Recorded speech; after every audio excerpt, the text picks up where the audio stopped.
ಇವತ್ತು ನಮ್ಮ ಮಾವರ ಮನೆ ಗೃಹಪ್ರವೇಶ ತುಂಬಾ ಚೆನ್ನಾಗಾಯಿತು. ನಮಸ್ತೆ ಕೃಷಿ ಮಿತ್ರರೇ, ಇವತ್ತು ಗೃಹಪ್ರವೇಶ ಇತ್ತು. ಅದು ಅಮ್ಮವ್ರ ಮನೆ ಹತ್ರನೇ ಮಾವರ ಮನೆ ಇರೋದು.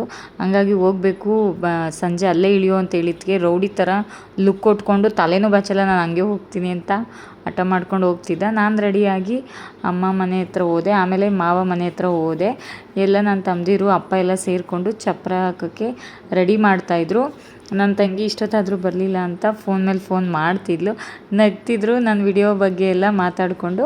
ಆಮೇಲೆ ಮನೆಯೆಲ್ಲ ನೋಡಿದೆ, ತುಂಬ ಚೆನ್ನಾಗಿತ್ತು. ಮನೆ ಕಟ್ಟೋಕ್ಕೆ ಒಂದಿನ 2 ದಿನ ಸಾಲದೇ ಇಲ್ಲ, ತಿಂಗಳು ವರ್ಷಾನುಗಟ್ಟಲೆ ಬೇಕಾಗಿರುತ್ತೆ. ಚಿಕ್ಕ ಮನೆ ಕಟ್ಟೆ ಆಗಲಿ ದೊಡ್ಡ ಮನೆ ಆಗಲಿ, ಚಿಕ್ಕದಾಗಿದ್ದರೂ ಚೊಕ್ಕವಾಗಿತ್ತು ಮನೆ. ಗಿಫ್ಟೆಲ್ಲ ರೆಡಿ ಮಾಡ್ತಿದ್ರು, ಇದೇ ಗಿಫ್ಟು.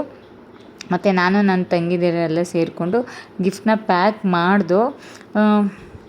ನನ್ನ ತಂಗಿ ಮೆಹಂದಿ ಹಾಕ್ಸ್ಕೊಂಡು ತುಳಸಿ ಗಿಡ ಹೊಸದು ತೊಗೊಬರ್ಬೇಕಲ್ಲ, ಹಂಗಾಗಿ ತೊಗೊಂಬರಕ್ಕೆ ಹೋದ್ಲು. ನನ್ನ ತಮ್ಮನೇ ಅದಕ್ಕೆ ಮಣ್ಣೆಲ್ಲ ತೊಗೊಂಬಂದು ಮಣ್ಣು ತೊಗೊಂಬಂದು ತುಳಸಿ ಗಿಡ ಎಲ್ಲ ಕೂರಿಸಿ ರೆಡಿ ಮಾಡ್ದ. ನನ್ನ ದೊಡ್ಡ ಮಗ ಸ್ಕೂಲಿಂದ ಬಂದ ತಕ್ಷಣ ಕ್ರಿಕೆಟ್ಗೆ ಹೋಗ್ಬೇಕಲ್ಲ, ವೆಯ್ಟ್ ಮಾಡ್ತಿದ್ದ ಯಾರಾದರೂ ಬಿಡ್ಬರ್ರಿ ಅಂತ ಹೇಳಿ. ಸರಿಯಪ್ಪ ಮಾಮನೇ ಬಂದು ಬಿಡುತ್ತೆ ಅಂತ ಹೇಳಿದೆ. ಚಪ್ಪರ ಹಾಕಿದ್ದಾಗಿತ್ತು, ಬಾಳೆಕಂದು ಕಟ್ಟಬೇಕಿತ್ತು, ಹಂಗಾಗಿ ಕಟ್ಬಿಟ್ಟು ಅವನ್ನ ಬಿಟ್ಬಿಟ್ಟು ಬಂದರು. ಮನೆ ಮುಂದೆ ಚಪ್ಪರ ಬಾಳೆಕಂದು ಇಲ್ದಿದ್ರೆ ಅದು ಗೃಹಪ್ರವೇಶ ಫುಲ್ ಅನಿಸೋದೇ ಇಲ್ಲ. ಫಸ್ಟು ಇಲ್ಲಿಂದನೇ ಕೆಲಸ ಸ್ಟಾರ್ಟ್ ಆಗೋದು. ಚಪ್ಪರ ಎಲ್ಲ ಹಾಕಿದ್ದಾಯಿತು. ಐನೋರೆಲ್ಲ ಬಂದು ಪೂಜೆಗೆ ರೆಡಿ ಮಾಡ್ಕೊತಾ ಇದ್ರು. ಪೂಜೆಗೆಲ್ಲ ರೆಡಿ ಮಾಡ್ಕೊಂಡಾದ್ಮೇಲೆ ಇವರು ನಮ್ಮ ಮಾವನ ಮಗಳು ಮತ್ತು ಅಳಿಯ ಇವರೇ ಪೂಜೆಗೆ ಕೂರ್ತಿರೋದು. ಮೊದಲು ಪೂಜೆ ಮಾಡೋದು ಗಣಪತಿಗೆ ಅಲ್ವಾ, ಹಂಗಾಗಿ ಗಣಪತಿ ಎಲ್ಲ ರೆಡಿ ಮಾಡಿಕೊಂಡು ಫಸ್ಟ್ ಪೂಜೆ ಗಣಪತಿಗೆ. ನೆಕ್ಸ್ಟು ನನ್ನ ತಂಗಿ ಎಲ್ಲ ದೀಪ ಎಲ್ಲ ಹಚ್ಚಿ ರೆಡಿ ಮಾಡ್ತಾಯಿದ್ಲು.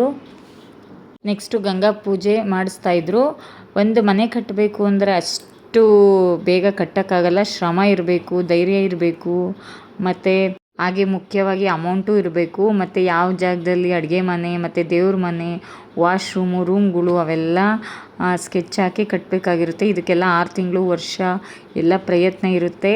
ನಮ್ಮ ಮಾವನ ಮನೆ ಸದಾ ಚೆನ್ನಾಗಿರಲಿ, ಆರೋಗ್ಯ ಭಾಗ್ಯ ಎಲ್ಲ ಕೊಟ್ಟು ದೇವರು ಕಾಪಾಡಲಿ ಅಂತ ಕೇಳ್ಕೊತೀನಿ. ಆಮೇಲೆ ಹೋಮ ಸುಡೋಕ್ಕೆಲ್ಲ ರೆಡಿ ಮಾಡ್ತಾಯಿದ್ರು. ಈ ಕಾಲದಲ್ಲಿ ಮನೆ ಕಟ್ಟೋದು ಮತ್ತು ಮದುವೆ ಮಾಡೋದು ತುಂಬಾ ಕಷ್ಟ.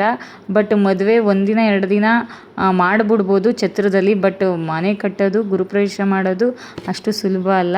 ಎಲ್ಲ ಚೆನ್ನಾಗಿ ಆಯಿತು. ಇದು ರಾತ್ರಿ ಗಣೇಶ ಪೂಜೆ ಮತ್ತು ಹೋಮ ಎಲ್ಲ ಸುಟ್ಟಿದ್ದು ರಾತ್ರಿ ಆಯಿತು. ಮತ್ತು ಬೆಳಗ್ಗೆಗೆ ಇನ್ನು ಪೂಜೆ ಇತ್ತು. ಹೋಮ ಎಲ್ಲ ಸುಟ್ಟಾದಮೇಲೆ ಎಲ್ಲರೂ ಊಟಕ್ಕೆ ಹೊರಟು. ಆಮೇಲೆ ಲಾಡು ರೆಡಿ ಆಗ್ತಿದೆ ಬೆಳಗ್ಗೆಗೆ ಸ್ವೀಟ್ಗೆ. ಆಮೇಲೆ ನನ್ನ ತಂಗಿಗೆ ಮತ್ತು ಅವ್ರ ಯಜಮಾನ್ರಿಗೆ ಆರತಿ ಎಲ್ಲ ಮಾಡ್ದು. ಅವರು ಸಹ ಹೆಣ್ಣು ಗಂಡು ಆಶೀರ್ವಾದ ಎಲ್ಲ ತೊಗೊಂಡ್ರು. ಅವ್ರಿಗೂ ಒಳ್ಳೇದಾಗಲಿ, ದೇವ್ರು ಒಳ್ಳೇದು ಮಾಡಲಿ ಅಂತ ಕೇಳ್ಕೊತೀನಿ. ನಮ್ಮ ಮನೆಯವ್ರು ಊಟ ಬಡಿಸೋಗಿ ಹೇಳ್ತಿದ್ದೆ, ಇವರು ಊಟ ಬಡಿಸೋಕ್ಕೆ ಎಲ್ಲಿಗಾದರೂ ಬರ್ತಾರೆ, ಯಾರಾದರೂ ಇದ್ದರೆ ಕಾಂಟ್ಯಾಕ್ಟ್ ಮಾಡಿ ಅಂತ ತಮಾಷೆ ಮಾಡ್ತಿದ್ದೆ. ಈ ವಿಡಿಯೋ ಇಷ್ಟ ಆಗಿದ್ರೆ ಲೈಕ್ ಮಾಡಿ, ಶೇರ್ ಮಾಡಿ, ಫಾಲೋ ಮಾಡಿ. ಮತ್ತೆ ನೆಕ್ಸ್ಟ್ ವಿಡಿಯೋದಲ್ಲಿ ಸಿಗೋಣ.